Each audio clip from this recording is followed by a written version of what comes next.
Let's continue with trigonometry. अभी आपको basic concept पता है ट्रिग्नोमेट्रिक रेशियोज का कि फॉर्मूले क्या होते हैं। साइन थीटा क्या है, perpendicular upon hypotenuse. Cos theta क्या है, बेस अपॉन हाइपोटेनियस, है ना। साइन थीटा है आपका P अपॉन H,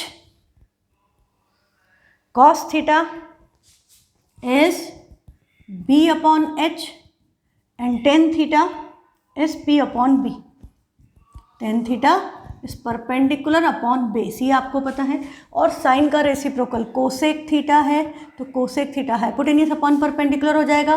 कॉस का रेसिप्रोकल सेक थीटा है तो sec theta hypotenuse upon base हो जाएगा। This is hypotenuse upon perpendicular और टेन का reciprocal is cot theta. Cot theta is base upon perpendicular. ये सब एब्रीविएशन है, sine, cosine, tangent, cotangent, secant and cosecant. ठीक है, ये सारी बातें आपको पता है।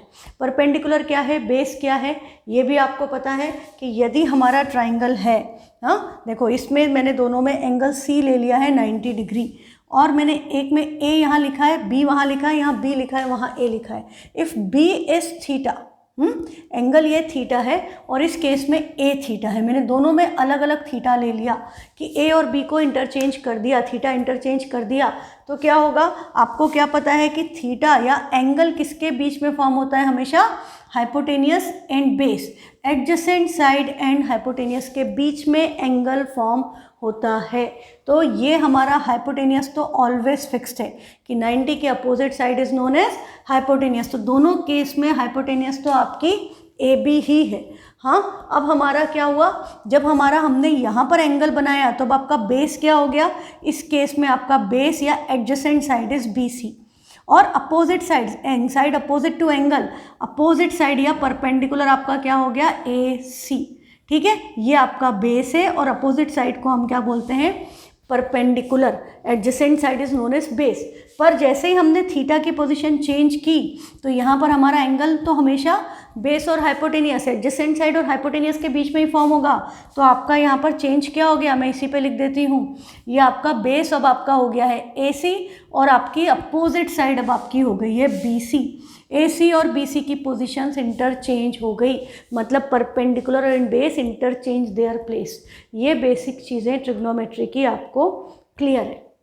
ठीक है, फॉर्मूले आपको पता है बेसिक। उसके अलावा एक चीज़ और हमें क्या लगेगी क्वेश्चन सॉल्व करने के लिए, दैट इज़ पाइथागोरस थ्योरम। तो पाइथागोरस थ्योरम भी आपके लिए कोई नई बात नहीं है, वो आपको बहुत साल से पता है, 7th क्लास से।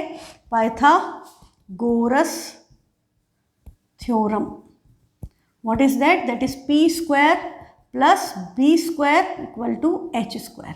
और मैंने आपको कहा था, मैंने आपको लिस्ट भेजी थी कि आप पाइथागोरन ट्रिपलेट्स के कॉम्बिनेशन याद कर लीजिए तो आपको सारे क्वेश्चंस बहुत इजी हो जाएंगे। जैसे अभी हम बात करें कि यदि हमारा perpendicular and base and hypotenuse, perpendicular base are interchangeable, कि P3 हो, बेस 4 हो, या बेस 3 हो, P4 हो, कोई फ़र्क नहीं पड़ता, हाइपोटेनियस विल बी सेम। यदि ये 3 4 है तो ये 5 आएगा, हाँ ये आपका 5 और 12 है तो ये 13 आएगा। ये कुछ कॉम्बिनेशन आपको बार बार ज़रूरत पड़ेगी, मैंने मेजोरिटी आपको भेजे हुए हैं, पर ये दो जो हैं ये बहुत ज़्यादा काम आते हैं, तो ये आप याद रखिए। ठीक है, तो चलो अब हम एक्स्ट्रा क्वेश्चंस, पहले हम क्या कर रहे हैं, क्वेश्चन बैंक से क्वेश्चन कर रहे हैं ताकि आपको कंसेप्ट समझ में आ जाए कि क्वेश्चन कैसे कैसे फ्रेम होते हैं। ठीक है, एक बार आपकी ग्रिप आ गई फिर आप सारे क्वेश्चन अपने आप कर लेंगे। और यदि आपको कंसेप्ट समझ में आ चुका है तो कोशिश बेटा वैसे ही करनी है कि क्वेश्चन लिखा हुआ है, वीडियो पॉज कर दो और अपने आप करो, और फिर उसके बाद चेक करो कि क्या हुआ, मैंने ठीक किया क्या, है ना, आपका और मेरा मैच हो रहा है या नहीं हो रहा है। तो यहाँ पर हमको क्या बोला है, फिर राइट एंगल ट्राइंगल ABC, यहाँ पर देखो 10B दिया है, 10B दिया है मतलब एंगल B पर बन रहा है। एंगल कहाँ फॉर्म हो रहा है, B पर, तो एंगल B पर फॉर्म हो रहा है तो थीटा मुझे कहाँ लेना पड़ेगा, यहाँ पर। अब मैं डायग्राम दो तरह से बना सकती हूँ, अब मैं A को भी 90 ले सकती हूँ, C को भी 90 ले सकती हूँ, बस B को 90 नहीं ले सकती क्योंकि हमें 10B गिवन है। ये बात क्लियर। जैसे ही आपको जो भी एंगल, यदि बोला है कि ये 90 है तो आप सबसे पहले 90 को लॉक करो। यदि आपको 90 नहीं दिया है, आपको ये इस तरह से 10B या साइन A या साइन C इस तरह से दिया है, तो आपको क्या पता चल गया, एक्यूट एंगल जिसकी बात हो रही है, जो आपका थीटा बनेगा वो इस एंगल पर है। तो सबसे पहले उसको आप लॉक कर दो, उस पर मार्क कर दो कि ये है। हम डायग्राम दोनों तरह से बना सकते हैं। हाँ, मैंने यदि यहाँ पर C को 90 लिया है और इस डायग्राम में भी मैंने C 90 लिया है, बट हम ये कर सकते हैं कि B नीचे ले लें या B ऊपर ले लें, है ना। तो आपको अभी शुरू में ये चीज़ें समझनी पड़ेंगी, उसके बाद तो आप एकदम एक्सपर्ट हो जाओगे। अब यदि आपका B यहाँ पर है तो आपका थीटा कहाँ पर बना, यहाँ पर। This is your angle, angle in question is B, तो B यहाँ पर हो गया। अब आप देखो कि ये हाइपोटेनियस तो दोनों केस में क्या है, AB ही है। हाँ, पर हमारी जो वैल्यूज़ गिवन है हम देखें, 10b इज 12/5, पर tan थीटा का फॉर्मूला क्या था, tan theta was perpendicular upon base. तो हमें क्या गिवन है, हमें गिवन है tan b equal to 12/5, this is equal to perpendicular upon base. और आपको पता है ये रेशियो है, it could have been 120/50, cancel कर दिया, या ये 24/10 होता, हम 2 से कैंसिल करते 12/5 आ जाता है, ये 3 का मल्टीपल होता है 4 का, इसलिए हम एक कॉमन फैक्टर क्या ले लेते हैं, k। तो हम यहाँ पर क्या ले लेंगे बेटा, यहाँ भी हम ले लेंगे k, ठीक। तो हमने इसको ले लेना है, तो 10b equal to 12k/5k, this is your perpendicular and this is your base. तो जैसे ही परपेंडिकुलर और बेस मिल गए, क्या निकालना पड़ेगा, हाइपोटेनियस। कुछ भी करना है फर्स्ट एक्सरसाइज में तो आपको तीनों साइड्स की रिक्वायरमेंट होती है, 2 दे दी, हाँ, तो आपको थर्ड निकालनी पड़ती है। तीनों में से कोई भी 2 गिवन है, third you have to calculate by using Pythagoras theorem. अब it depends on the question कितने वेटेज का है। यदि ज़्यादा मार्क्स में सिंपल सा क्वेश्चन आ गया तो आप पाइथागोरस भी प्रॉपर लिखो बाय यूजिंग पाइथागोरस थ्योरम। मैं शुरू के क्वेश्चन में आई विल एक्सप्लेन, बाद में हम डायरेक्ट कर लेंगे। हम यहाँ पर लिखेंगे बाय यूजिंग पाइथागोरस थ्योरम, और पाइथा इस PYTH है, PTH नहीं होता। हाँ, कई लोग उसको फाइटा कर देते हैं, PHYTA कर देते हैं, तो ये याद रखना कि पाइथागोरस है, बाय यूजिंग पाइथागोरस थ्योरम।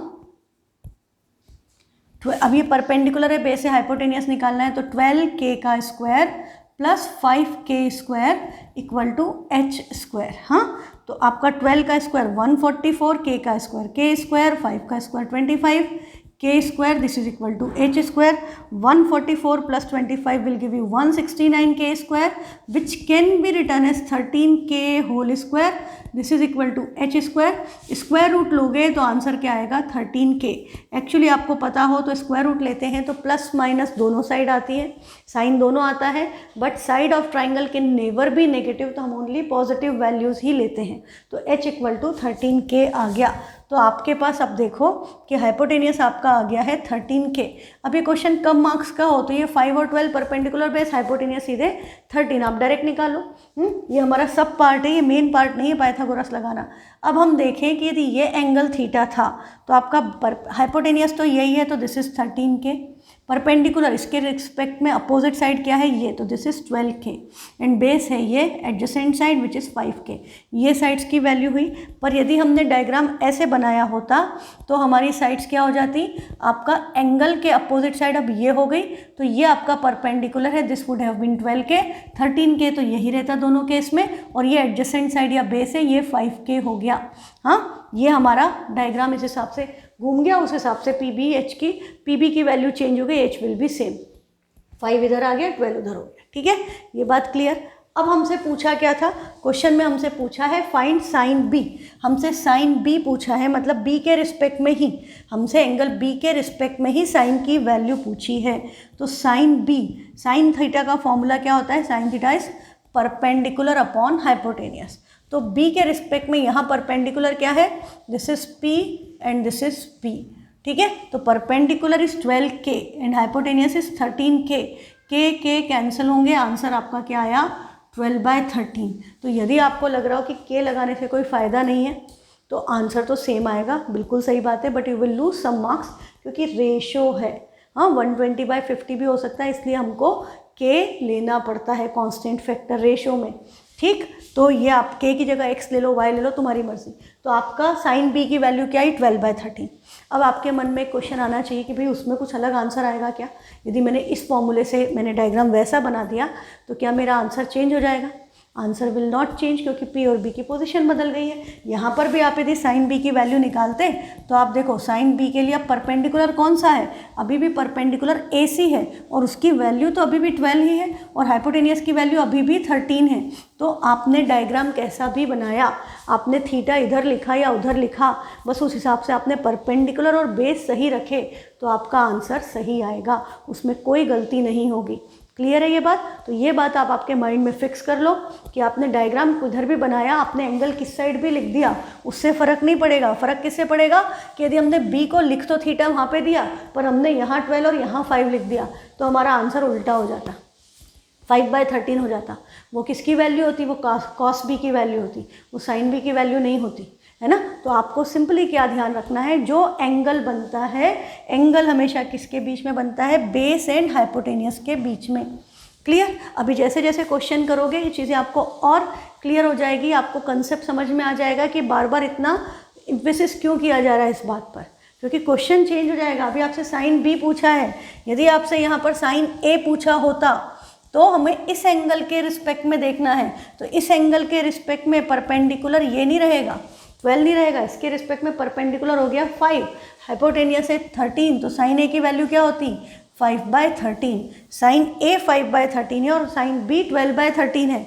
और यदि हम कॉस ए कॉस बी भी निकाल लें तो देखो कॉस ए और कॉस बी, तो बी के रिस्पेक्ट में तो आपको पता है कि ये बेस है, और कॉस क्या होता है, बेस अपॉन हाइपोटेनियस, फॉर्मूला याद होना चाहिए बिल्कुल टिप पे। तो बी इज़ 5 और हाइपोटेनियस 13, तो कॉस बी की वैल्यू 5/13 और साइन ए की वैल्यू भी 5/13। साइन ए कॉस बी की वैल्यू आपस में इक्वल हो गई, पर मैं कॉस ए की वैल्यू निकालूंगी तो ए के लिए, इस ए के लिए बेस 12 है, तो कॉस ए की वैल्यू क्या आएगी, 12/13। कॉस ए और साइन ए इक्वल नहीं आएंगे, कॉस ए और साइन बी इक्वल आएंगे, साइन ए और कॉस बी इक्वल आएंगे।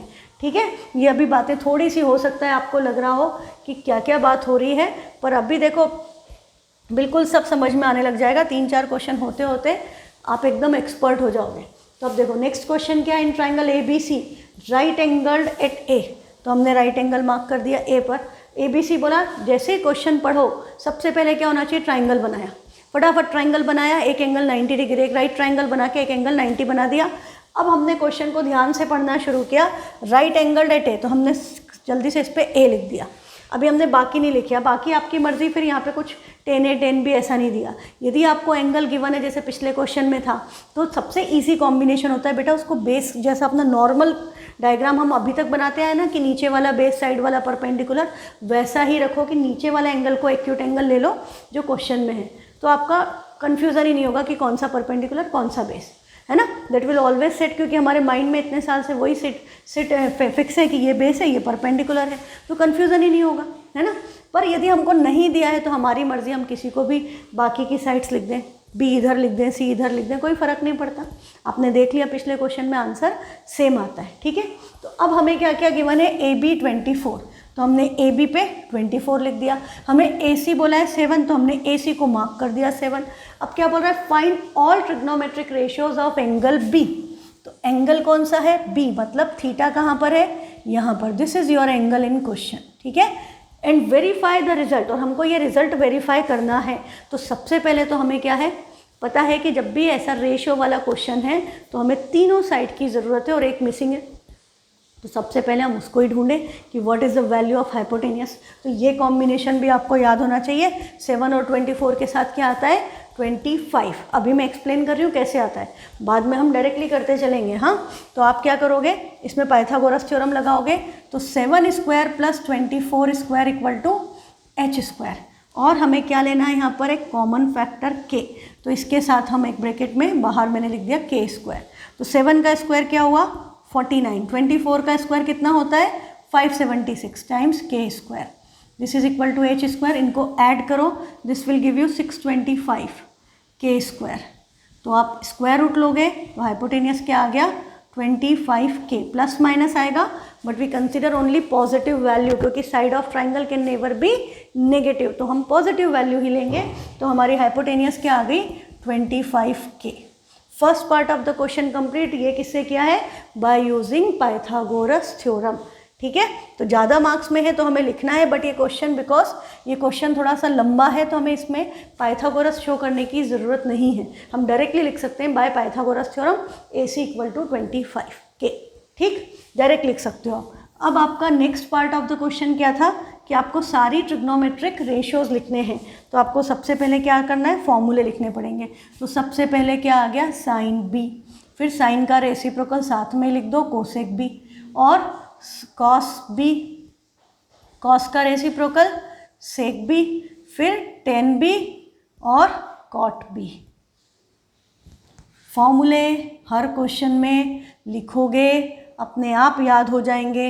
हाँ, टेबल नहीं देखनी पड़ेगी कि पाकिस्तान भूखा प्यासा की ज़रूरत नहीं पड़नी चाहिए। ये P/H, ये H/P, ये B/H, ये H/B, ये आपका perpendicular upon base and this will B reciprocal base upon perpendicular. ये हमने लिख दिया। अभी आपको पता है के कैंसिल हो जाएंगे तो हम डायरेक्टली आंसर लिखेंगे। I will write this is equal to perpendicular. अब अच्छा हाँ, परपेंडिकुलर क्या बेस क्या वो तो हमने बात ही नहीं की। इस एंगल के रिस्पेक्ट में मुझे नहीं लगता कि अब आपको बताने की ज़रूरत है कि ये एच है। एंगल किसके बीच में बनता है, बेस और हाइपोटेनियस। तो ये आपका क्या हो गया बेटा, base, and this is your perpendicular. तो P है 7, B है 24 और H है 25। फटाफट अब इसमें वैल्यूज़ लिख दो और फिर चेक कर लो। P इज़ 27, आंसर क्या आएगा 7/25। और ये तो करने की ज़रूरत ही नहीं है, हमने लिखे ही उसी ऑर्डर में है ताकि हम जल्दी से रेसिप्रोकल लिख दें 25/7। नेक्स्ट है base by hypotenuse. Base is 24 upon 25, this will B reciprocal that is 25/24। Perpendicular upon base that is 7/24 and this is 24/7। तो first part of the question is complete, जो हमसे पूछा था कि find all the trigonometric ratios, तो हमने कर दिया। हाइपोटेनियस पूछा नहीं था, पर बिना हाइपोटेनियस निकाले वो होता ही नहीं, तो वो एक hidden part of the question है ना। तो उसको शो करना इतना इंपॉर्टेंट नहीं है कि हमने कैसे निकाला, हमने ये सारे फॉर्मूले लिख करके सिस्टमेटिक साफ सुथरा काम कर दिया। अब हमसे क्या पूछा है, verify the result sec square B minus tan square B equal to 1। Sec square B minus tan square B equal to 1 verify करना है। देखो एक बात याद रखो, जब भी प्रूव दैट है, वेरीफाई है, तो हमको इक्वल टू का 1 लेकर के नहीं चलना है। हम लेफ्ट हैंड साइड या राइट हैंड साइड जिधर भी सॉल्वेबल पोर्शन है क्वेश्चन का वो लेकर के चलते हैं और फिर राइट हैंड साइड के इक्वल ले आते हैं जो गिवन था, और फिर बोलते हैं कि left hand side right hand side equal है, तो वेरीफाई हो गया या प्रूव हो गया, हैंस प्रूव्ड। ठीक है, ये शुरू से इक्वल टू वन लिखने की आदत छोड़ दीजिए, बड़ी गड़बड़ करते हैं बच्चे। तो हमने लिख लिया, इसका लेफ्ट हैंड साइड है ये क्वेश्चन का, sec square B minus tan square B. What is the value of sec B, 25/24। यहाँ सब्सटीट्यूट कर देंगे तो, और देखो सेक स्क्वायर बी का क्या मतलब, अच्छा ये बात मैंने आपको अभी नहीं बताई है तो अभी बता देती हूँ। सेक स्क्वायर बी का क्या मतलब है, कोई सा भी ट्रिग्नोमेट्रिक रेशियो है और उसका स्क्वायर है। तो देखो यदि हम सेक स्क्वायर का सेक थीटा है या सेक बी है, हम इसका स्क्वायर करें, हाँ, कि सेक थीटा है उसका हम स्क्वायर करें, तो इसका मतलब ऐसा नहीं होता कि सेक स्क्वायर और बी स्क्वायर, ये ऐसा नहीं होता है। क्यों नहीं होता है, क्योंकि सेक बी जो है वो सेक और बी का प्रोडक्ट नहीं है, है ना। हमने यदि साइन थीटा लिखा तो साइन थीटा का मतलब साइन मल्टीप्लाइड बाय थीटा नहीं है। साइन अपने आप में कोई चीज़ नहीं है, विदाउट थीटा साइन यूजलेस है। क्यों यूजलेस है, क्योंकि जब हम बोलते हैं साइन बी, जब हम साइन बी बोलते हैं तो हम फिक्स कर देते हैं कि this is perpendicular, this is hypotenuse. जब हमने बोला साइन सी, मतलब ये हमारा एंगल है, इसके लिए ये परपेंडिकुलर है, ये हाइपोटेनियस है। पर सिर्फ हम साइन थीटा, थीटा हमको पता ही नहीं कहाँ है, हम उसको मल्टीप्लाई किससे करेंगे, परपेंडिकुलर बेस इंटरचेंज हो जाते हैं। जैसे ही आप थीटा की पोजीशन चेंज करते हो आपके वो इंटरचेंज हो जाते हैं, परपेंडिकुलर और base, hypotenuse will be same. तो सिर्फ साइन और थीटा आपस में प्रोडक्ट नहीं है ना। ये ऐसा नहीं है जैसे 4x, this is not like 4x। यदि 4x होता तो हम इसका स्क्वायर करते तो 4 का स्क्वायर 16 होता, x का स्क्वायर x स्क्वायर होता है ना, पर ये प्रोडक्ट नहीं है। तो जब हम इसका स्क्वायर करेंगे तो इन दोनों का स्क्वायर भी नहीं होगा, तो हम उसको क्या लिखेंगे, sec square B. Sine theta का स्क्वायर करोगे, हाँ, ये आपका एनसीईआरटी में ट्रू और फॉल्स में गिवन है कि sine theta is product of sine and theta, तो आंसर आएगा फॉल्स। साइन थीटा का स्क्वायर, तो हम उसको शॉर्ट में क्या लिखते हैं, बार बार ऐसा लिखना नहीं, ब्रैकेट लगा के होल स्क्वायर करेंगे, तो हम उसको शॉर्ट में ऐसे लिख देते हैं साइन स्क्वायर थीटा। तो साइन थीटा होल स्क्वायर किसके इक्वल है, sine square theta. And same applies to all angles. Same यदि आप क्यूब करोगे तो उसका मतलब भी हम क्या लिख देंगे, यदि यहाँ क्यूब है तो this will B sine cube theta. ठीक है, इसका मतलब साइन थीटा की जो भी वैल्यू है उसका क्यूब करो। जैसे मैं फॉर एग्जांपल आपको बताऊं कि साइन 30 की वैल्यू, अब अपन अगली एक्सरसाइज में इसको पढ़ेंगे, साइन 30 की वैल्यू हाफ होती है। तो यदि हमने साइन 30 का स्क्वायर किया तो हम उसको लिखेंगे कैसे, हम उसको लिखेंगे साइन स्क्वायर 30। इसका मतलब साइन 30 की जो वैल्यू है उसका स्क्वायर कर दो, इसका मतलब हाफ का स्क्वायर। तो हाफ का स्क्वायर 1 का स्क्वायर 1, 2 का स्क्वायर 4, आंसर क्या आ गया 1/4। यदि हम इसका क्यूब कर रहे होते बेटा तो हम हाफ का क्यूब कर देते, तो आंसर क्या आ जाता 1/8। I hope the concept is clear. तो यहाँ सेक स्क्वायर बी मतलब क्या हुआ, 25/24 का square. And 10 square B, 10b की वैल्यू क्या है 7/24, तो यहाँ क्या होगा 7/24 का होल स्क्वायर। ठीक है, अब आप देखो कि ये आपका क्या बन गया, इन दोनों का डिनोमिनेटर सेम है 24 स्क्वायर। हाँ, तो हम डायरेक्टली 24 स्क्वायर लिख सकते हैं, या हम इसकी वैल्यू 576 लिख सकते हैं। कई तरह से कर सकते हो ना, दिस इज सिंपल। अब आप 25 का स्क्वायर आप ऐसा भी कर सकते हो। देखो एक तरीका ये, हम इसको लिखें 625/576 माइनस 49/576। और जो देख करके ही समझ गए कि डिनोमिनेटर तो सेम है, तो वो ये भी कर सकते हैं कि इन दोनों के अपॉन में एक बार में लिख दें 576। अब 625 में से 49 सब्ट्रैक्ट करोगे तो क्या बचेगा 576, तो दिस इज अगेन 576। तो 576/576 कैंसिल हो गए, आंसर क्या आ गया 1। हाँ, और यदि आप ऐसे करते तो आप यहाँ ऐसे लिख लेते 25 स्क्वायर माइनस 7 स्क्वायर, ऐसे भी कर सकते हो। अब आप इसको आइडेंटिटी से भी सॉल्व कर सकते हो, a square minus B square, a minus B a plus B. यदि आप वो करते तो ये क्या होता 25 - 7 इंटू 25 + 7। हाँ, आपका डिनोमिनेटर में आप ये लिखो या ये लिखो, आपकी मर्जी। 25 - 7 इज़ 18 एंड 25 + 7 इज़ 32। यदि आपने अपॉन में 24 ही लिखा हुआ है तो आपको क्या दिख रहा है कि भाई ये तो 8 3 ज़ा 8 4 ज़ा 4 6 ज़ा 6 3 ज़ा 18, सब कैंसिल, आंसर क्या आ गया 1। Calculation can be done in several ways, it depends on you, on your comfort level. ठीक है, बट द कोशिश क्या होनी चाहिए कि कम स्टेप्स में हो और एक्यूरेट हो। सबसे ज़्यादा इंपॉर्टेंट है एक्यूरेसी, सही होना ज़रूरी। हमने स्टेप कम कर दिया, गलती कर दी तो मार्क्स नहीं मिलेंगे। हमने स्टेप्स ज़्यादा की तो हमारा थोड़ा टाइम ज़्यादा लगता है। तो स्मार्ट स्टेप सेलेक्ट करो। जैसे आपको ये क्वेश्चन में आपको याद हो तो हमने जो पाइथागोरस थ्योरम लगाया था, हाँ, वो मैंने डिलीट कर दिया। अदरवाइज़ ये आपका 7 स्क्वायर प्लस 24 स्क्वायर ही तो 25 स्क्वायर के इक्वल था। तो ये 7 स्क्वायर इधर उधर माइनस में गया तो 25 स्क्वायर माइनस 7 स्क्वायर 24 स्क्वायर के इक्वल था। तो ये एक्चुअली उतना लंबा क्वेश्चन ही नहीं है, आपको देखते ही क्लिक कर जाना चाहिए। पूछा हो find the value of sec square B minus 10 square B, तो आपको पता चल जाना चाहिए सेम आएगा। और इसमें तो दिया हुआ है =1, तो जो डिनोमिनेटर है वही न्यूमरेटर में आएगा, है ना। क्वेश्चन से हमको सीखना चाहिए कि कैसे हम उसको ईजिली सॉल्व कर सकते हैं। तो इसका आंसर आपका क्या आ गया 1, और हम क्या लिख देंगे this is equal to right hand side, और हैंस प्रूफ वेरीफाई करने का था तो हम लिख देंगे हैंस वेरीफाइड। ये आपका क्वेश्चन कंप्लीट। ठीक है, तो ये कंसेप्ट समझ में आ गया होगा अच्छे से। ऐसा क्वेश्चन 3 to 4 मार्क्स में आता है। नेक्स्ट क्वेश्चन है आपके पास, in a right angled triangle if angle B 90, तो राइट ट्राइंगल बनाना है। हाँ, ऐसा नहीं बना देना एक्यूट एंगल वाला, राइट ट्राइंगल ही बनेगा ट्रिग्नोमेट्री में हमेशा। मेज़र करके बनाने की भी ज़रूरत नहीं है, बट दिख जाता है ना, आप एकदम बिल्कुल एकदम स्ट्रेट लाइन बना दो अपने हिसाब से, ये हो गया राइट ट्राइंगल। और ये ढंग से यहाँ पर 90 डिग्री भी शो कर दो। बी 90 है तो आपने बी हम मार्क कर दिया। फिर क्या बोला, ए बी 20 है, ए बी पे 20 लिख दिया। बी सी 21 है, ठीक है। Find the value of sec A, sec A की वैल्यू निकालो।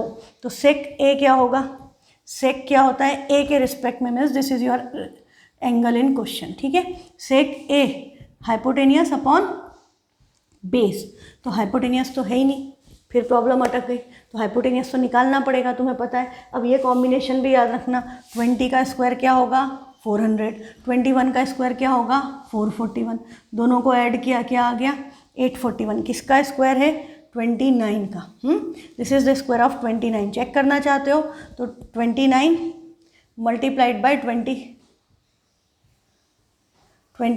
Multiplied by 29। इसका एक शॉर्टकट बता देती हूँ मल्टीप्लिकेशन का। 9 9 ज़ा 81। हमने सबसे पहले क्या कर लिया, ये ओरली हो जाएगा। 9 9 ज़ा क्या आया 81, तो ये 1 हमने यहाँ पर लिख लिया। 8 हमारा किस में आ गया, कैरी में। अब हम इसको इधर मल्टीप्लाई करें, इसको इधर, तो दोनों सेम ही आएगा था ना जब स्क्वायर कर रहे हो। तो 9 2 ज़ा 18, 9 2 ज़ा 18, 18 18 36। मतलब हमने क्या किया, 2 × 9 किया और उसका डबल कर लिया 2 टाइम्स। हाँ, तो 18 2 ज़ा 36 आ गया। अब इस 36 में जो कैरी 8 था उसको ऐड किया, तो 36 + 8 क्या हो गया, 44। तो इसका 4 आ गया वंस प्लेस पे। अब बचा क्या, 4। अब ये जो लास्ट में 2 नंबर बचे हैं 2 × 2, इनको मल्टीप्लाई कर दो 4, 4 + 4 8। तो आंसर क्या आ गया, 841। एक्सप्लेन कर रही थी इसलिए थोड़ा सा टाइम लगा। देखो, यदि आपको मल्टीप्लाई 27 का स्क्वायर निकालना है, हाँ, तो आप सिंपली क्या करोगे, 7 7 ज़ा 49, बचा क्या 4, 7 2 ज़ा 14, 14 2 ज़ा 28, 28 + 4 32, 2 कैरी आ गया 3, 2 2 ज़ा 4, 4 + 3 7, आंसर आ गया 729। कोई भी नंबर ले लो आप उठा करके। हाँ, आपने ले लिया 53, तो 53 × 53 करेंगे, 3 3 ज़ा 9, 5 3 ज़ा 15, उधर भी 15 आएगा, तो 15 2 ज़ा 30, तो 0 आ गया, बचा 3, 5 5 ज़ा 25 + 3 28, आंसर आ गया 2809। एकदम ईजी सी ट्रिक है, आप किसी को भी मल्टीप्लाई कर सकते हो। इट्स नॉट कि स्क्वायर के लिए काम है, स्क्वायर में थोड़ा सिंप्लीफाई हो जाता है। आप किसी भी नंबर को इस मेथड से मल्टीप्लाई कर सकते हो। जैसे आपने ले लिया सपोज 37 × 28, तो मेथड सेम है बेटा। 7 8 ज़ा 56, बचा 5, 8 3 ज़ा 24, 7 2 ज़ा 14, 14 और 24 कितना हो गया, 38, 38 + 5 43, 3 बचा 4, 3 2 ज़ा 6, 6 + 4 10, 1036। तो जल्दी हो जाता है, बजाय हम इसको ऐसे लिखें। 28 का टेबल तो याद नहीं है, आप ऐसे करोगे 8 7 ज़ा 56 पे क्रॉस लगा के करोगे, थोड़ा सा टाइम लगता है। मेथड वही है, हो वही रहा है, जो हम ऐसे ऐड करते हैं वही काम कर रहे हैं, बस थोड़ा सा ट्रिक वे में कर रहे हैं तो जल्दी हो जा रहा है। अच्छा, इसी के साथ मैं आपको एक बड़ी अच्छी ट्रिक एक और बता देती हूँ, किसकी, स्क्वायर ऑफ 5 निकालने की। हाँ, वंस प्लेस पे यदि 5 है तो उन नंबर्स का स्क्वायर बड़ी आसानी से निकल जाता है। जैसे आपको याद है 5 का स्क्वायर क्या होता है, 25। 15 का स्क्वायर निकालना है तो 5 का स्क्वायर तो 25 होगा। अब आपका ये जो 1 है, 1 के बाद क्या आता है, 2। हाँ, तो आपका 1 2 ज़ा 2, मतलब वंस प्लेस पे तो 25, मतलब यहाँ 2 डिजिट्स तो आपकी 25 ही आएंगे। यदि आपको 25 का स्क्वायर निकालना है, 35 का स्क्वायर, किसी भी नंबर का स्क्वायर निकालना है तो उसकी फर्स्ट 2 डिजिट्स तो 25 ही आएंगी। आगे नंबर क्या आएगा, हाँ, 5 1 डिजिट था तो 25 ही आया। अब जब 2 डिजिट नंबर हो जाते हैं तो हम क्या करते हैं, इस नंबर को इसके नेक्स्ट नंबर से मल्टीप्लाई, इसका जो आपका बाद में आता है, 1 के बाद क्या आता है, 2, तो 1 × 2 क्या हो गया, 225। तो 15 का स्क्वायर 225 है, याद है तुम्हें। व्हाट कम्स आफ्टर 2, 3, तो 2 3 ज़ा क्या हो गया 6, तो इसका आंसर क्या हो गया 625। अब देखो 35 का स्क्वायर कितना ईजी हो गया, 3 4 ज़ा 12, 1225। तो ये आपको यदि 45 का स्क्वायर क्या हो गया, 4 5 ज़ा 20, 55 का स्क्वायर 5 6 ज़ा 30, हाँ, 65 का स्क्वायर क्या हो जाएगा, 6 7 ज़ा 42, 85 का स्क्वायर क्या हो जाएगा, 8 9 ज़ा 72, 7225। Simple concept. तो ये एकदम आसान तरीका है स्क्वायर्स निकालने का। और अब आपको इनका स्क्वायर रूट निकालना हो, आपको दोनों तरह से ज़रूरत पड़ती है, इनका स्क्वायर रूट निकालना है। वंस प्लेस पे 25 दिख गया तो आपको पता है कि इसके वंस प्लेस पे 5 आएगा। अब ये 12 है, 12 को डिवाइड कर दो, कौन से कंसेक्यूटिव नंबर का प्रोडक्ट है, 3 4 ज़ा 12, तो क्या आएगा 3, छोटा नंबर, 4 5 ज़ा 20, 4 आ गया। ये आपका 72 है, 8 9 ज़ा, तो 8 आएगा, जो स्मॉलर नंबर है वो आएगा। ठीक है, ये ट्रिक्स आपको बहुत काम आएंगी, तो आप इनको बिल्कुल याद रखो। अब क्वेश्चन पे वापस चलें हम, तो हमारा क्वेश्चन क्या कह रहा था, सेक ए की वैल्यू निकालनी है, तो हमें हाइपोटेनियस निकालनी थी। हमने हाइपोटेनियस कैलकुलेट कर ली थी, इसकी वैल्यू आई थी 29। हाँ, यहाँ भी के, यहाँ भी के, यहाँ भी के, हमको सेक ए निकालना है, तो this is base upon hypotenuse, तो आंसर क्या आ गया 21/29। सेक ए = 21/29। नेक्स्ट क्वेश्चन है साइन ए की वैल्यू। हाँ, ऐसे क्वेश्चंस भी आते हैं, रूट में दे दिया √3/2 और हमसे किसी की वैल्यू पूछ ली, तो हम क्या करें, कोई बात नहीं, रूट में नंबर हो सकता है, कोई दिक्कत नहीं। आपने डायग्राम बनाया, ए मैंने यहाँ लिख दिया, यहाँ बी सी कुछ भी लिख दिया, एंगल 90। अब आपका ए के रिस्पेक्ट में आपको पता है साइन का फॉर्मूला क्या होता है, sine is perpendicular upon hypotenuse. तो this is your perpendicular and this is your hypotenuse.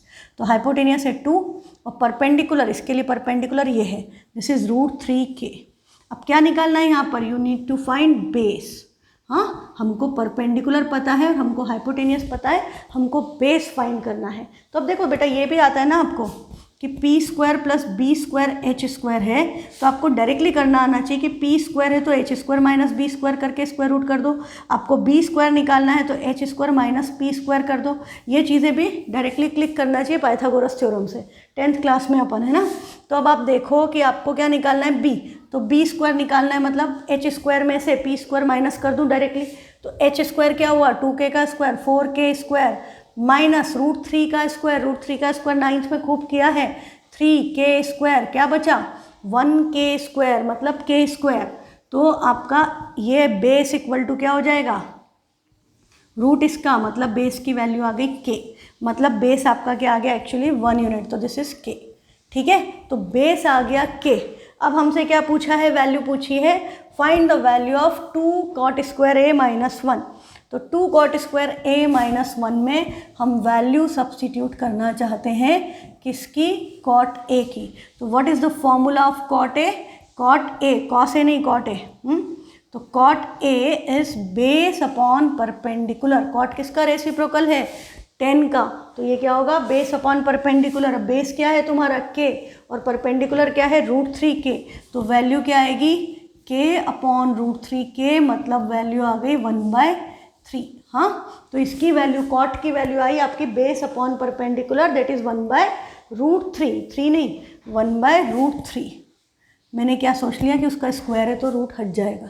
हाँ, मेरे दिमाग में कैलकुलेशन हो गई, मैंने यहाँ ही हटा दिया, तो ऐसा मत करना, आराम से करो। 1/√3 हो गया। अब हम वैल्यू सब्सटीट्यूट करें तो 2 cot² a मतलब 1/√3 का होल स्क्वायर माइनस 1, ये हुआ। नेक्स्ट स्टेप में 2 √3 का स्क्वायर 3, 1 2/3 माइनस 1। अब ये एलसीएम वेलसीएम लेकर के दिखाना फिर सॉल्व करना is not of 10th class. ये आप जल्दी करना चाहिए, आपको इसमें टाइम नहीं बर्बाद करना चाहिए। आप इसको डायरेक्टली क्या लिखोगे, डिनोमिनेटर में आएगा 3 और न्यूमरेटर में ये 3 इधर आएगा, तो 2 - 3 क्या बचा -1, तो answer comes out to be -1/3। पर यदि आपसे गलती होती है तो भाई एलसीएम ले लो, 2/3 -1/1 एलसीएम आया 3, 2 - 3 प्लस माइनस माइनस होता है, sign of greater number, so answer will be -1/3। But कोशिश करो कि 10th क्लास के टाइप हम मैथ्स कर पाएँ। ठीक है, तो इसकी वैल्यू निकालनी थी, निकल गई। नेक्स्ट क्वेश्चन है, इफ़ कोसेक a इज 13/12, तो कोसेक का फॉर्मूला क्या होता है, cosec is hypotenuse upon perpendicular, this is h upon p। तो हाइपोटेनियस क्या है 13, कोसेक a बोला है, तो a पे आपका रिक्वायर्ड एंगल है, तो इसके रिस्पेक्ट में दिस इज हाइपोटेनियस। और बे परपेंडिकुलर कौन सा हुआ, अपोजिट साइड, तो ये आपका 12 है, तो ये 13 है, ये 12 है, क्या पाइथागोरस लगाने की ज़रूरत है, हाइपोटेनियस 13 है, एक साइड 12 है, 169 - 144 25 किसका स्क्वायर है 5 का, तो आपकी ए बी की वैल्यू क्या आ गई 5। तो ये काम जल्दी हो जाना चाहिए। हाँ, अब आपको बोला क्या है, फाइंड द वैल्यू ऑफ, किसकी वैल्यू निकालनी है, 2 sin a - 3 cos a upon 4 tan a - 9 sec a। Question पढ़ा, पता चल गया भैया साइन चाहिए, कॉस चाहिए, टेन चाहिए, सेक चाहिए, तो सबसे पहले इनकी वैल्यू निकालो। पीबीएच तो हो गया अपना, तो अब हम निकालें वैल्यू, लिख दें sine a cos a, tan cos के साथ ही सेक लिख दो क्योंकि उसका उल्टा हो जाएगा, और टेन a। फॉर्मूले लिखो फिर वैल्यू सब्सटीट्यूट करो, p/h b/h h upon b and p/b। अब वैल्यूज़ आपकी जो भी आ रही हैं वो देख करके लिख दो, और देखो यहाँ पर ना के तो अब हमारा ये क्या हो गया, साइन हुआ परपेंडिकुलर, ए के रिस्पेक्ट में this is your perpendicular, this is your base and this is your hypotenuse. गड़बड़ मत करना कि आपने 5/13 लिख दी तो सब गड़बड़ हो जाएगा। ये परपेंडिकुलर ए के रिस्पेक्ट में 12 है, तो this is 12/13, base 5/13, hypotenuse upon base मतलब 13/5, p/b मतलब 12/5। ये हमने सब फॉर्मूले की वैल्यू लिख दी। अब हम क्वेश्चन लेंगे, तो हमारा क्वेश्चन क्या था, जो वैल्यू निकालनी है उसको हम एक बार लिख दें, 2 sin a -3 cos A divided by 4 tan A -9 sec A। ये हमने लिख दिया क्वेश्चन। अब हम क्या करेंगे भाई, वैल्यू रखना है और क्या, फिर मल्टीप्लाई करना है। जैसे ही वैल्यू सब्स्टिट्यूट की, क्वेश्चन किसका बन गया, रेशनल नंबर, है ना। देखो कैसे हो जाएगा, कैसे रेशनल नंबर का बना, साइन ए की वैल्यू क्या है 12/13 -3 कॉस ए क्या है 5/13 डिवाइडेड बाय, सब साफ सुथरा खुला खुला काम करना, नहीं तो बहुत पास पास चिपका दोगे तो खुद ही कंफ्यूज हो जाओगे। 12/5 -3 × 5, अरे मैंने यहीं से नंबर लिख दिया, 9 sec A, 9 × sec A क्या है 13/5। वैल्यू सही सब्स्टिट्यूट करना, एक भी वैल्यू इधर उधर कर दी तो सारा गड़बड़ हो जाएगा। हाँ, sec A क्या है 13/5, tan A क्या था 12/5, ठीक है, सारी वैल्यू सही है। नंबर जो कोफिशिएंट है वो करेक्ट रखना, और पास पास नहीं लिखना, थोड़ा खुला खुला लिखो, नहीं तो बताऊंगी आपको कैसे कैसे मिस्टेक्स हो जाती हैं। अब ये आपका क्या हुआ, देखो ये न्यूमरेटर से कुछ भी कैंसिल नहीं हो रहा है और डिनोमिनेटर दोनों का सेम है, तो हम इसको डायरेक्टली क्या लिख सकते हैं, 12 2 24/13, दिस इज 24 -3 5 15, दोनों के डिनोमिनेटर में 13 है तो इकट्ठा एक साथ ले ले, एलसीएम लेते सेम आता। अब इधर आपका क्या है 12 4 48 -13 9 117 डिवाइडेड बाय 5, दोनों का डिनोमिनेटर सेम है, अदरवाइज एलसीएम लेना पड़ता। डिनोमिनेटर सेम है तो वही एलसीएम आएगा, डायरेक्टली लिख दो। ये आपकी एक स्टेप हो गई। भी रेशनल नंबर का क्वेश्चन दिख रहा है ना, रेशनल नंबर फ्रैक्शन बचपन से कर रहे हो, आता है तुमको। तो ट्रिग्नोमेट्री तो आपने जब ये फॉर्मूले लिख दिए, हाँ ये तो आपका पाइथागोरस था, ये भी आपको 7th क्लास में आता है, 7th में पढ़ा, 8th 9th सब में पढ़ा, ये भी आपको आता है। ये ही है ट्रिग्नोमेट्री जो हमने पढ़ी, और ये हमने यहाँ पे वैल्यू सब्स्टिट्यूट की, ट्रिग्नोमेट्री खत्म, question turns to rational number. और रेशनल नंबर के तो तुम एक्सपर्ट हो, 7th 8th 9th सब करके आए हो। तो ये अब आपका क्या हो गया, सिंपल। तो यहाँ पर अब 24 - 15 क्या बचा 9, 9/13 डिवाइडेड बाय 48 - 117 नेगेटिव में आएगा,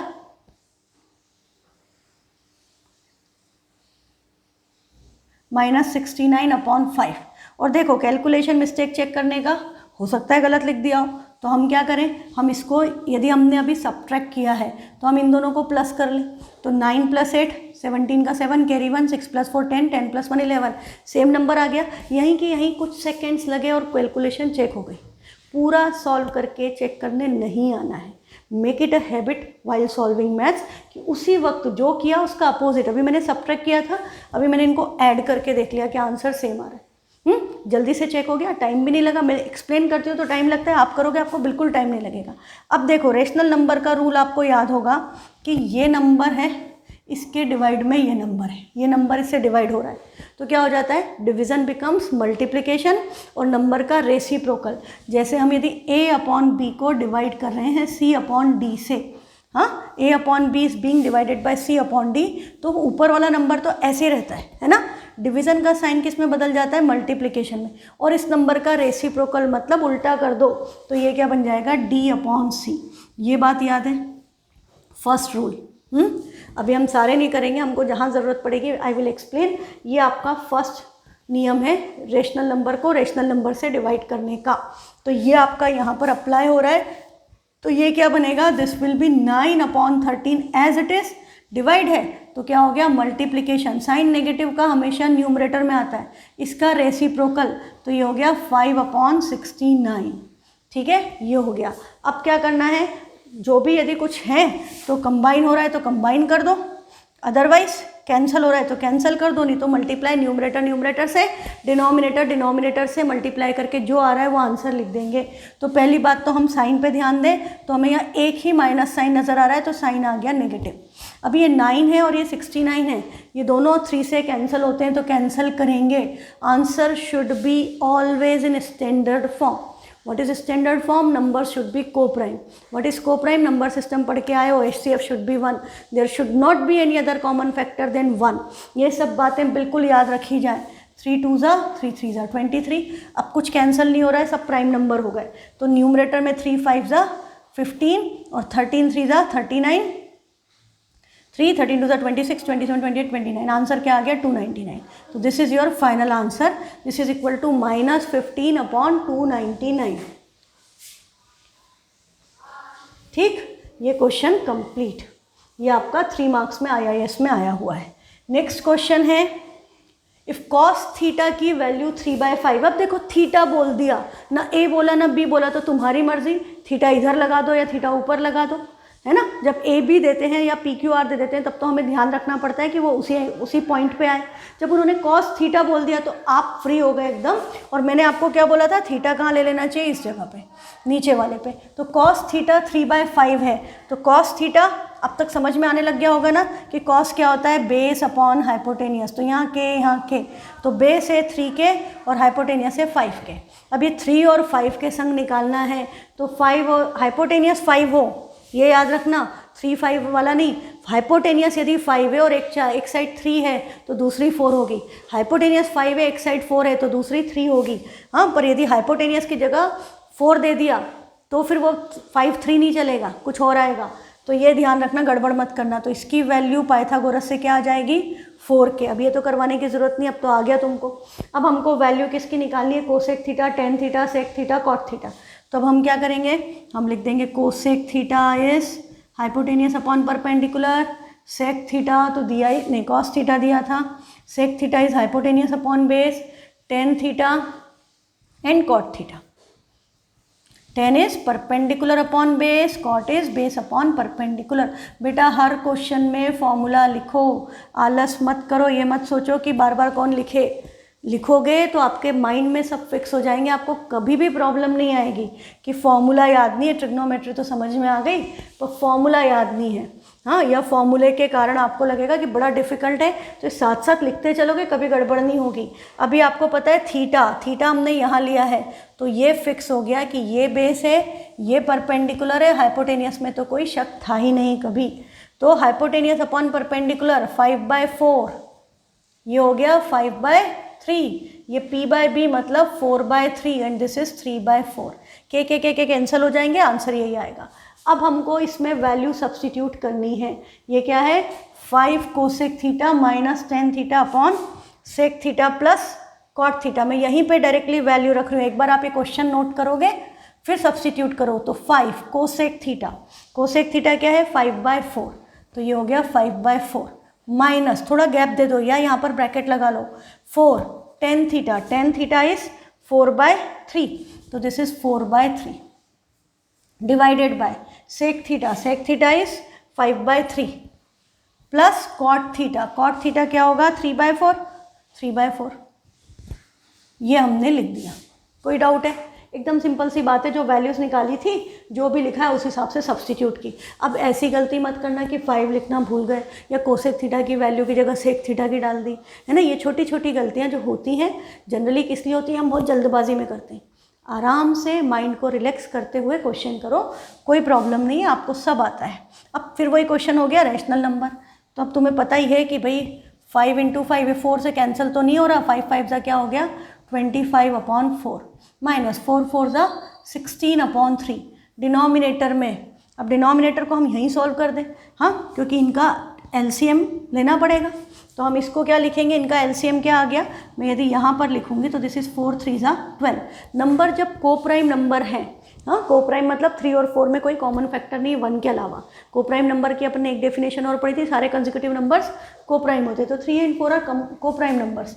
तो ये 4 LCM क्या आएगा, उनका प्रोडक्ट। तो ये इधर मल्टीप्लाई, ये इधर, तो ये सीधे क्या हो गया 4 5 सा 20, 3 3 सा 9। तो डिनोमिनेटर तो आपका सॉल्व होके हो गया 29/12। न्यूमरेटर में अब आप देखें, यहाँ भी 4 और 3 है, तो LCM सीधे क्या हो गया 4 3 सा 12, 25 3 सा 75, 16 4 सा 64।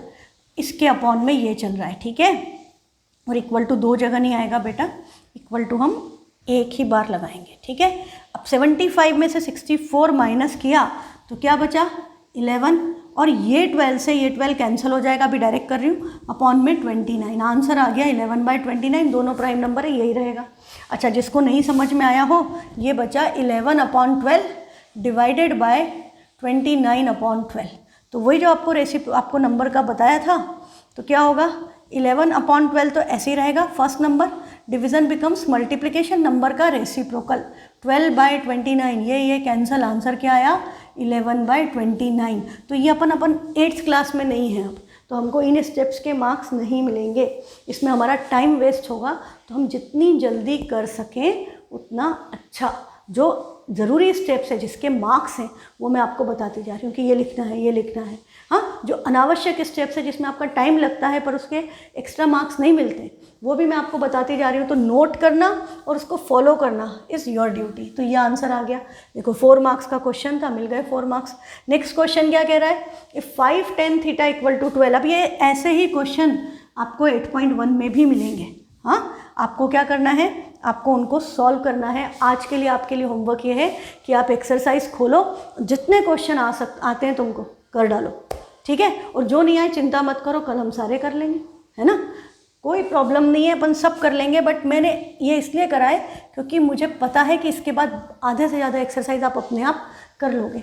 5 tan थीटा इक्वल टू 12 का क्या मतलब, हाँ, 5 tan थीटा की वैल्यू 12 है, तो ये 5 और tan थीटा ये तो मल्टीप्लिकेशन में है ना, they are in the product form. तो हम इस 5 को इक्वल टू के उधर ट्रांसपोज करें तो ये डिनोमिनेटर में चला जाएगा और tan थीटा की वैल्यू क्या बन गई 12/5। अब तो याद आ गया, ये तो आसान क्वेश्चन है। tan थीटा की वैल्यू दी है, tan थीटा की वैल्यू दी है, मतलब ये परपेंडिकुलर है, ये बेस है, और आपको क्या निकालना है, हाइपोटेनियस। ये 12 है, ये 5 है, तो हाइपोटेनियस भी अब आपको याद हो चुकी है कि हाइपोटेनियस क्या आएगी 13, है ना। अब हाइपोटेनियस 13 आ गई, पूछा क्या है 13 sin थीटा अपॉन 3। तो मुझे उधर देखने की ज़रूरत नहीं कि डायग्राम में किधर है थीटा, मैं सीधे 13 sin थीटा, sin थीटा क्या होता है परपेंडिकुलर अपॉन हाइपोटेनियस, ठीक है, और डिवाइडेड बाय 3 है, तो 13/3 इंटू p/h। फॉर्मूला लिख के अलग से वैल्यू निकालेंगे, sin थीटा इज p/h, पर p/h क्या है, यहाँ पे परपेंडिकुलर तो है 12 और हाइपोटेनियस क्या है 13। तो भाई ये 13 से 13 कैंसिल, 3 4 ज़ा 12, आंसर आपका क्या आ गया 12। घुमा के पूछा था थोड़ा सा पर हो गया, है ना, कंसेप्ट तो वही लगा, कुछ अलग थोड़ी लगा। बस हम इस 5 को मल्टीप्लिकेशन में था, इस 5 को हमने इक्वल टू के उधर पहुंचा दिया, फिर हमारा ये नॉर्मल क्वेश्चन बन गया। इन्होंने sin थीटा के साथ भी एक 13/3 डाल दिया था कि आप घूम जाओ, पर आप सिंपल, आपको जो कंसेप्ट पता है आप अप्लाई करो, आंसर ऑटोमेटिकली आएगा। हाँ ठीक है, चलो एक क्वेश्चन और करते हैं, उसके बाद आज की क्लास ओवर करेंगे, ठीक है। ये बड़ा अच्छा क्वेश्चन आ गया, दिस इज़ वेरी गुड। ये इस तरह का क्वेश्चन भी आपको एनसीईआरटी में एक सॉल्व एग्जाम्पल भी मिलेगा और एक एक्सरसाइज में भी मिलेगा, तो ये करेंगे। और आपको एग्जाम्पल भी देख करके नहीं करना है, ये समझ के फिर एग्जाम्पल को भी छुपा लो, पेपर लगा के खुद करो, देन चेक योर सॉल्यूशन। ये सिंपल पाइथागोरस पे बेस्ड है बेटा। क्या बोल रहा है, in triangle ABC angle B 90 है, तो डायग्राम बनाया, B को 90 फिक्स कर दिया। अब क्या बोल रहा है कि BC की वैल्यू 5 है, लिख दिया। और दूसरी कंडीशन क्या दे रखी है कि AC माइनस AB 1 है, AC माइनस AB की वैल्यू 1 है, और बोल रहा है कि 1 प्लस साइन C और 1 प्लस कॉस C की का डिवाइड करके वैल्यू निकाल दो, ठीक है। तो हमको ये तो पता चल गया कि हमें साइन C निकालना है, कॉस C निकालना है, और हमारे पास ये वाली साइड 5 है, और C के रिस्पेक्ट में निकालना है, मतलब एंगल यहाँ पर है, ठीक है। तो थीटा लिखना ज़रूरी नहीं होता, बस एंगल मार्क कर लिया हमने कि भाई ये एंगल है, तो इसके रिस्पेक्ट में this is perpendicular, this is base and this is hypotenuse. तो प्रॉब्लम क्या हो गई कि अभी तक तो सब क्वेश्चन में हमको 2 चीज़ें दे देते थे, PBH में से कोई 2 चीज़ दे देते थे, यहाँ तो दी नहीं, ठीक है, नहीं दी। पर आपको क्या दिया है, AC minus AB, AC is H and AB is P, तो H माइनस P की वैल्यू तो दी है। You have got 1 value and 1 relation between other 2 coefficients, है ना। बेस है आपके पास है, और परपेंडिकुलर और हाइपोटेनियस में एक रिलेशन दिया है, और एक रिलेशन आपके पास पहले से है, कौन सा, पाइथागोरस थ्योरम, है ना, वही तो यूज़ करके निकालते हैं। तो बस उसी में चले जाओ वापस पाइथागोरस थ्योरम में। तो p² plus b² equal to h² है। आप इसको ABAC की टर्म में भी कर सकते हैं। यदि मैं इसको ABAC के टर्म में करूं तो हाइपोटेनियस क्या है, AC² इक्वल टू P क्या है, AB² प्लस BC² होगा। तो हमारे पास एक रिलेशन ये है और एक रिलेशन ये है। We got 2 relation in ABAC BC, और BC की वैल्यू 5 है, हम यहाँ पर 5 सब्सटीट्यूट कर देंगे, तो ये क्या होगा 5² मतलब 25, डायरेक्ट रख दूँ, तो AC² की वैल्यू AB² प्लस 25 के इक्वल है। तो एक AC AB में रिलेशन ये है, एक AC AB में रिलेशन ये है, ठीक है। अब इसको सॉल्व करने के 2 तरीके, दोनों बता देती हूँ, ठीक है। सबसे पहले एक तरीका क्या है कि हम इसको ले आए इधर, आपको जो इजी लगे आप वो यूज़ कर लेना। हम इस ए बी स्क्वायर को यदि इधर ट्रांसपोज कर दें तो ये A C square minus A B square equal to 25 होगा। ठीक है, अब एक बात बताओ कि ये A C square minus A B square देख के A square minus B square की आइडेंटिटी याद आई ना, तो भाई A minus B A plus B लिख दें तो कोई बुराई नहीं है। तो हमने इसको क्या लिख दिया, A C minus A B multiplied by A C plus A B and this is equal to 25 as it is. पर अब हमको ये लिखते ही हमको क्या याद है कि A C minus A B तो हमको दिया हुआ है 1, तो लेट सब्सटीट्यूट द वैल्यू। तो ए सी माइनस ए बी की जगह हम 1 लिख देंगे, तो 1 times A C plus A B equal to 25। तो हमें क्या मिल गई, दूसरी इक्वेशन मिल गई कि A C plus A B तो 25 है, और हमें पहले से क्या पता था कि A C minus A B तो 1 है। यदि 1 की जगह यहाँ 5 होता तो उधर डिवाइड कर देते हम। ठीक है, जो भी नंबर हो उस तरह से उसको सॉल्व कर देंगे। अभी हमको लीनियर इक्वेशन इन 2 वेरिएबल्स हो गया। ये 2 वेरिएबल क्या है, ए बी और A C, and we got 2 relations between them. तो थोड़ा सा लीनियर इक्वेशन चैप्टर में चलते हैं कि हम इस इक्वेशन को सॉल्व कर सकते हैं यूजिंग एलिमिनेशन। तो एलिमिनेशन में क्या होता है बेटा कि इनका जो कोफिशिएंट है, आप देखो plus A B minus A B, A C का कोफिशिएंट भी सेम है, कोफिशिएंट क्या है 1, और यहाँ इनके साइन अपोजिट हैं, तो हम इन दोनों को आपस में ऐड कर दें। तो हम इन इक्वेशंस को ऐड करेंगे तो plus A B minus A B क्या हो जाएंगे, कैंसल। ए सी प्लस ए सी क्या हो गया 2ac, और 25 प्लस 1 क्या हो गया 26। 2 मल्टीप्लिकेशन में उधर उसको डिवाइड कर दें तो ए सी की वैल्यू क्या आ गई 13, तो हमारा ए सी आ गया 13। अब ए सी 13 आ गया, इस इक्वेशन में किसी में भी रख दो, फर्स्ट या सेकेंड, तो आपका क्या हो गया 13 plus A B equal to 25। तो ए बी की वैल्यू क्या आ गई 25 माइनस 13 दैट इज़ 12। या आप यहाँ से देखें तो आपने ए सी की जगह जैसे ही 13 रखा तो ये हाइपोटेनियस 13 है, ये 5 है, आपको पता है इसकी वैल्यू क्या आना चाहिए 12। ठीक है, तो आप डायरेक्ट भी लिख सकते हो। तो ये एक तरीका ये था। अच्छा, दूसरा तरीका क्या है भाई, तो दूसरा तरीका है कि हमने यहाँ तक तो लिखना ही पड़ेगा कि A C square equal to A B square plus 25 तो लिखना ही पड़ेगा। उसके बाद दूसरा तरीका, हम पहली इक्वेशन को यूज़ कर लेते। यहाँ पर ए सी माइनस ए बी 1 है, तो हम इसको क्या लिख सकते थे, ए सी की वैल्यू निकालते, ए बी उधर चला जाता तो ये ए बी माइनस का उधर जाकर प्लस हो गया। ए सी की जगह हम ए बी प्लस 1 लिख सकते हैं, या हम ए बी की जगह ए सी माइनस 1 लिख सकते हैं। दोनों में से किसी को भी किसी से भी रिप्लेस कर सकते हैं, ए सी को या ए बी को। ठीक है, this is known as substitution. तो हम ए सी की जगह ए बी प्लस 1 कहाँ सब्सटीट्यूट कर दें, यहाँ पर। तो ए सी की जगह हम लिख देंगे ए बी प्लस 1, पर ए सी का तो स्क्वायर था तो ए बी प्लस 1 का भी स्क्वायर करना पड़ेगा, and this is equal to A B square plus 25, ये हो गया। ठीक है, अब अगली स्टेप में ये आइडेंटिटी से खुलेगा, a plus B whole square, तो ये क्या होगा a स्क्वायर मतलब A B square, B square मतलब 1 का square, plus 2 into A B into 1 will give you 2ab, this is equal to A B square plus 25 आया। अब देखो यहाँ पर क्या हुआ, ये ए बी स्क्वायर प्लस इधर भी कैंसिल हो गए, ये प्लस 1 इक्वल टू के उधर जाएंगे तो 2ab में से ऐसे ही रहेगा, 25 माइनस 1 24, 2 से 24 को कैंसिल किया, ए बी की वैल्यू आपकी क्या आ गई 12, ए बी आ गया 12 और ए सी क्या था 12 प्लस 1, तो ए सी क्या हो गया 13। तो साइड्स की वैल्यू तो सेम ही आएगी, आप कुछ भी करो आपका 12, 5 और 13 ही आएगा। तो जो इजी लगा, 3 क्वेश्चन है तुम्हारे पास, एक ये है, एक एनसीईआरटी का सॉल्व एग्जाम्पल, एक एनसीईआरटी की एक्सरसाइज का क्वेश्चन है। तीनों को फिर से करो, इसको करो, उन दोनों को ट्राई करो, और फिर जो मेथड अच्छी लगती है उसको फिक्स कर लो कि मैं या तो ए स्क्वायर माइनस बी स्क्वायर करके 2 वेरिएबल्स में लीनियर इक्वेशन बना के करूँगी, या सब्स्टिट्यूट करके 1 वेरिएबल में। इसमें एडवांटेज क्या हुआ कि ये 1 वेरिएबल में बन गई, उसमें 2 वेरिएबल्स में बनी थी, इसमें इजी हो गया। तो चॉइस आपकी है। बेसिक पर्पस क्या था, साइड्स निकालना, साइड्स निकल गई। अब हमारा इवेल्युएट क्या करना है, 1 प्लस साइन सी और 1 प्लस कॉस सी। तो सबसे पहले हम क्या निकालेंगे, साइन सी। साइन क्या है, परपेंडिकुलर अपॉन हाइपोटेनियस, और कॉस क्या है, बेस अपॉन हाइपोटेनियस। परपेंडिकुलर सी के लिए 12, तो ये हो गया 12/13, और बेस है 5, तो दिस इज़ 5/13। तो हमने वैल्यू लिख दी। अब हम इसमें सब्स्टिट्यूट करें तो 1 प्लस साइन सी मतलब 1 प्लस 12/13 डिवाइडेड बाय 1 प्लस 5/13।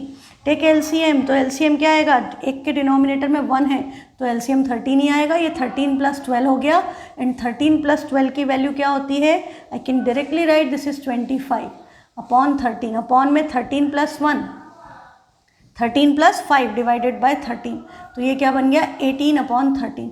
ये 13 से ये 13 कैंसिल। अब क्लियर है कैसे हो गया, डायरेक्टली सेकेंड और फोर्थ नंबर आपस में कैंसिल।